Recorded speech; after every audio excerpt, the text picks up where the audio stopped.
तुमची long march बद्दल आणि जे आरक्षणाचं वर्गीकरण आहे त्याबद्दल काय प्रतिक्रिया आहे? लॉंग मार्च हा मराठवाड्यातून मुंबईपर्यंत निघालेला आहे आणि महाराष्ट्र शासनानं उपवर्गीकरणाचा विषय घेतला तो जातीय वर्ण व्यवस्थेच्या विचारातून आणि मराठा आणि ओबीसीचे भांडण लावले।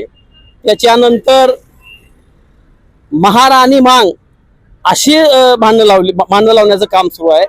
बाबासाहेबांनी ज्यावेळेस भारतीय संविधानाची निर्मिती होती त्यावेळेस एसी कॅटेगरीमध्ये हे 3 जाती गणलेले आहेत, चांभार, मातंग आणि महार।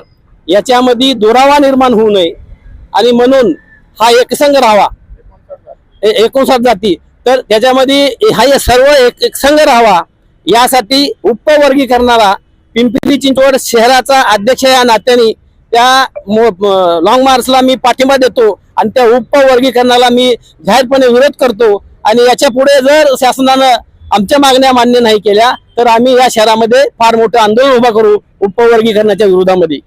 ही माझी भूमिका असेल। साहेब, काय भूमिका आहे तुमची?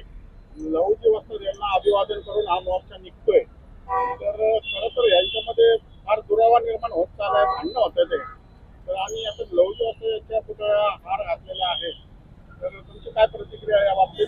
हा जो दुरावा आहे हा कसा मिटवला जाईल? एक तर लहुजी वस्तादांना हार घातलेला इथून लॉंग मार्च सुरू झालेला आहे। दुरावा म्हणजे मातंगामध्ये आणि महारामध्ये दुरावा असा झालेला आहे की काही लोक दुरावा आमच्यामध्ये निर्माण करतात आणि खऱ्या दृष्टीने बाबासाहेबांनी संविधान लिहिलं तेव्हाच आम्हाला आरक्षण मिळालेलं आहे। पण हे आलेख द्या, वर्गीकरण करा, हे कोणी सांगितलं आणि का सांगितलं?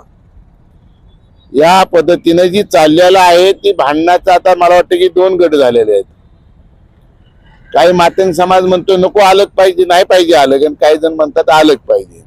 आणि आजचा जो लॉंग मोर्चा आहे मराठवाड्यातनं आला आहे त्यांचं म्हणणं आहे की मातंग आणि जयभीम वाले एकत्र राहिले पाहिजे, पहिल्यापासून एकत्र राहायला पाहिजे। आरक्षण आपल्याला दोन्हीलाही मिळालेलं आहे, चांभारालाही मिळालेलं आहे, मातंगालाही मिळालेलं आहे, जयभीम वाले ना, तर हे दुरावा ना होता एकत्र राहिले पाहिजे, अलग मागू नये अशी शिकल्या सवरले लोकांचा अभ्यास आहे की कशाला करता, ते नाही व्हायला पाहिजे। पण आता काय की काहीला राजकारण करायचं, काहीला आमच्यामध्ये फोड करायची आणि त्यांना सत्ता मिळवायची म्हणून काही आमदार आपल्या मातंग समाजाचे ते फोड करतात आणि या जातीमध्ये काही मातंग समाजामधले विद्वान ते याच्यामध्ये दुरावा निर्माण करून घेतात कुणाचं तरी ऐकून।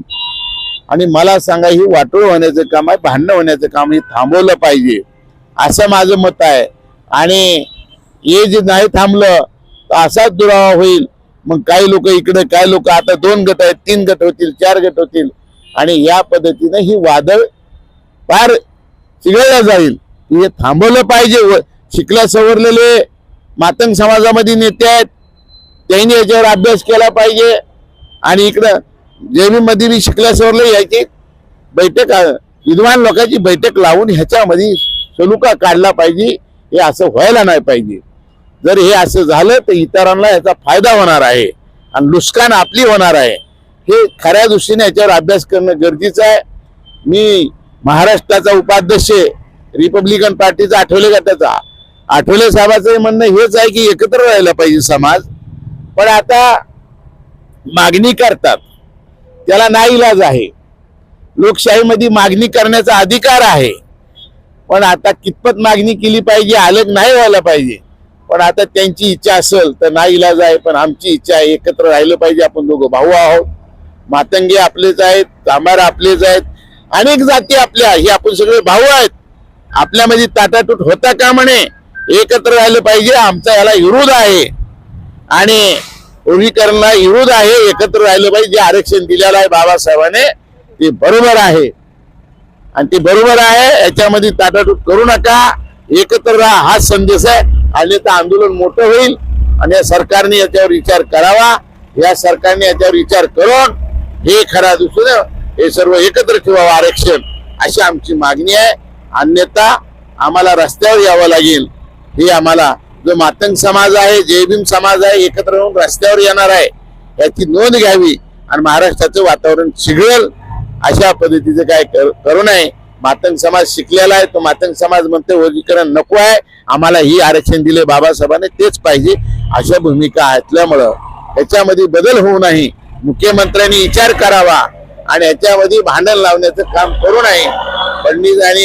फडणवीस साहेब आहेत, शिंदे साहेब उपमुख्यमंत्री, हे सर्वांनी विचार करावा आणि हाही थांबावं. जे आरक्षण आहे ते बरोबर आहे, याच्यामध्ये काय बदल करू नये असा आमचा पिंपरी चिंचवड शहरामधून दावा आहे रिपब्लिकन पक्षाचा, आठवले गटाचा, की एकत्र राहू द्या, अन्यथा वातावरण चिघळून या महाराष्ट्राचं वातावरण बिघडेल असं काही काम करू नये. आणि मी याला पाठिंबा देतो आणि इथं थांबतो. जय भीम.